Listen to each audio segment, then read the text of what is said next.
Com o passar do tempo, e como sou bem curioso na questão que envolve programas de TV, programas de auditório, jornais e outros afins, comecei a perceber inúmeros casos intrigantes que aconteceram ao vivo e como esses momentos podem se tornar assustadores e bizarros.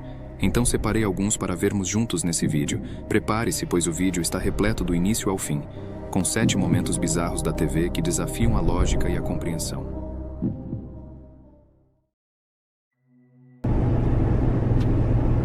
Em 1987, para ser mais exato em 19 de agosto desse ano, em uma emissora de TV, intitularizada KNBC em Burbank, Califórnia, um cara chamado Gary Stallman conseguiu invadir na emissora, alegando ser convidado de um dos funcionários.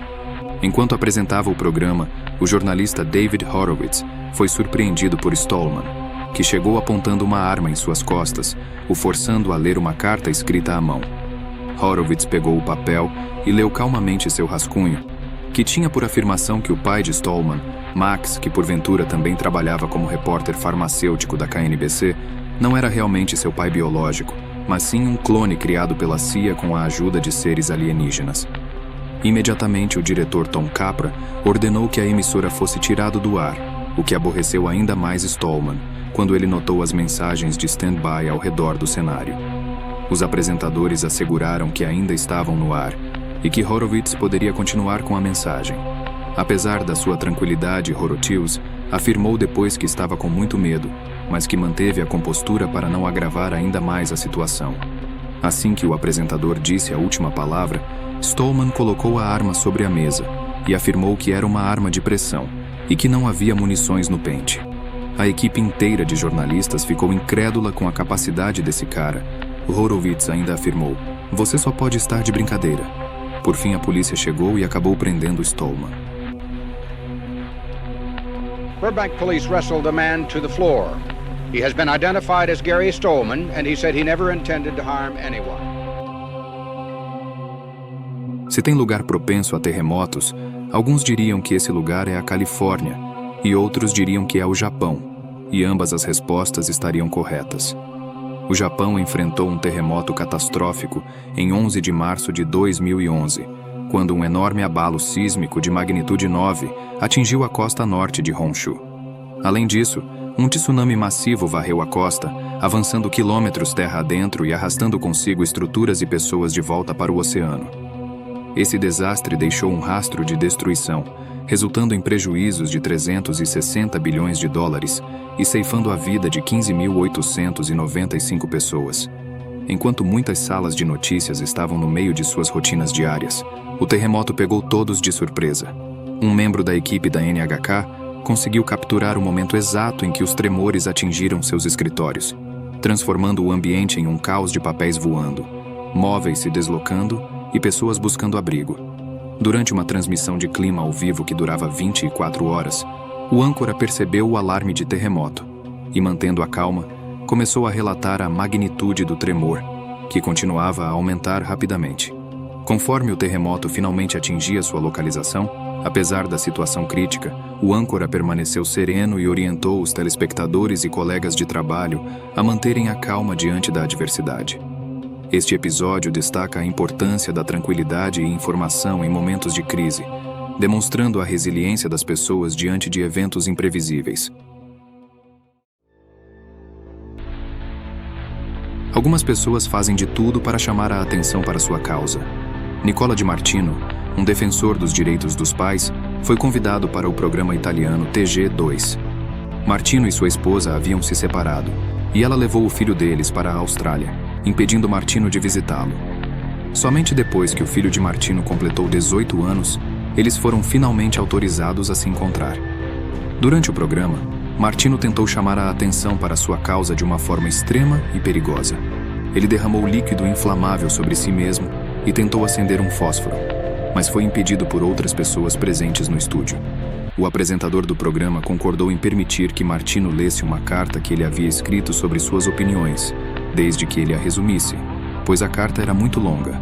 No entanto, o apresentador interrompeu Martino pouco tempo depois do início do discurso e encerrou a transmissão. É fácil simpatizar com a luta de Martino, por não poder ver seu filho, mas é difícil concordar com sua tentativa de se incendiar ao vivo na frente de milhares de espectadores. Felizmente, o mundo foi poupado do desfecho macabro dele desta vez. No dia 28 de maio de 1982, mais ou menos 5 horas da tarde, Joseph Billy Gwynn entra em uma sala, que na verdade era um escritório da Cool TV em Phoenix, Arizona, disparou para cima e imobilizou o assistente de produções Louis Villa. Joseph Billy Gwynn fez reféns na emissora, exigindo por um tempo no ar para ler seu manifesto, no qual acreditava que poderia prevenir uma terceira guerra mundial iminente. As autoridades policiais cercaram imediatamente o prédio, estabelecendo um cerco ao redor da redação. Apesar das tentativas de negociação, a situação rapidamente se deteriorou. Gwynn, cada vez mais desesperado, começou a ameaçar tirar vidas 2 horas após o início do sequestro.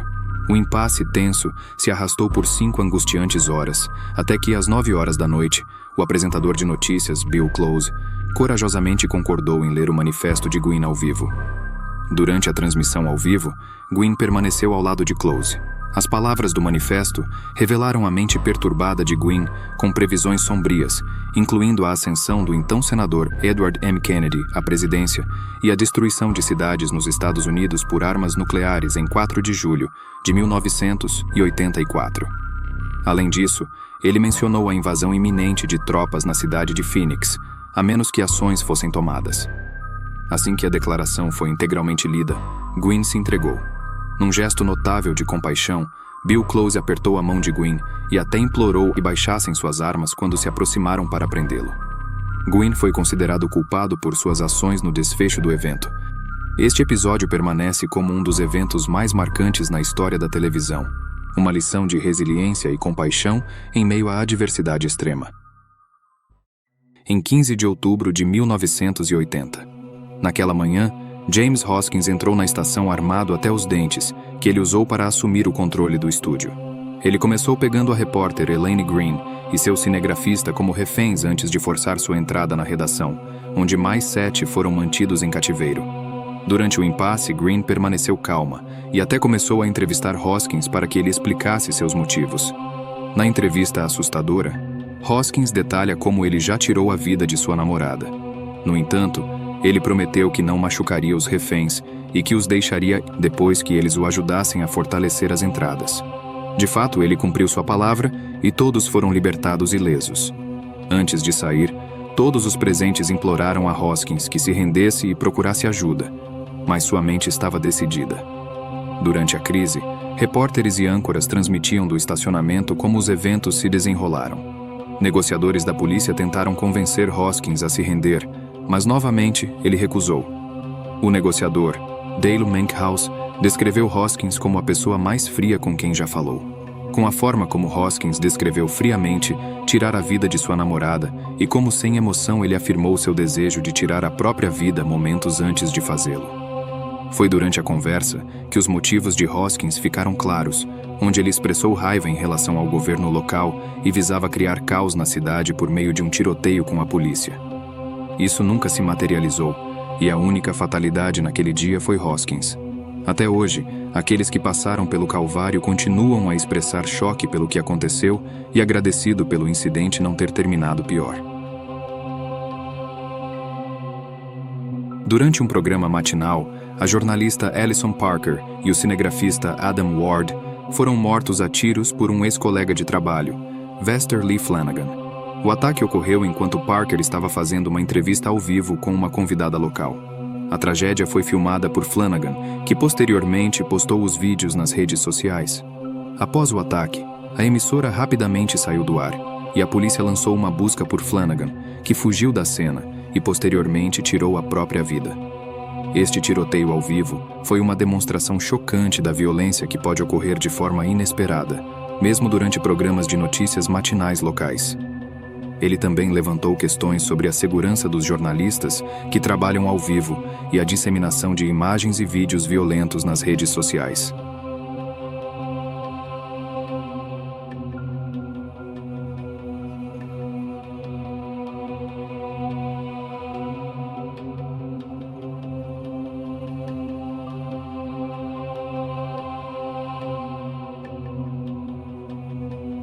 Repórteres ao redor do mundo têm enfrentado diversos tipos de assédio. Vuyo Mvoko, por exemplo, teve que lidar com uma forma completamente diferente de provocação pouco antes de entrar ao vivo.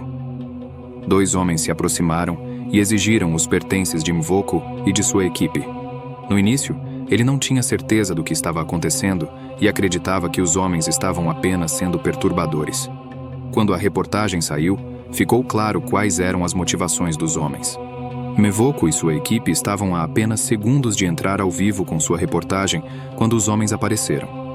Apesar da situação assustadora, os homens não foram inteligentes o suficiente para se esconderem da câmera, e seus rostos ficaram claramente visíveis, e eles foram rapidamente identificados.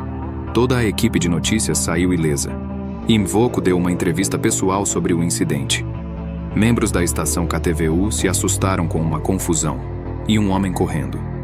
A poucos metros de distância, a equipe da KNTV próxima começou a gritar quando um homem se aproximou dele. O suspeito então pegou as câmeras das 2 equipes e fugiu em um carro, seu rosto brevemente mostrado antes do vídeo terminar.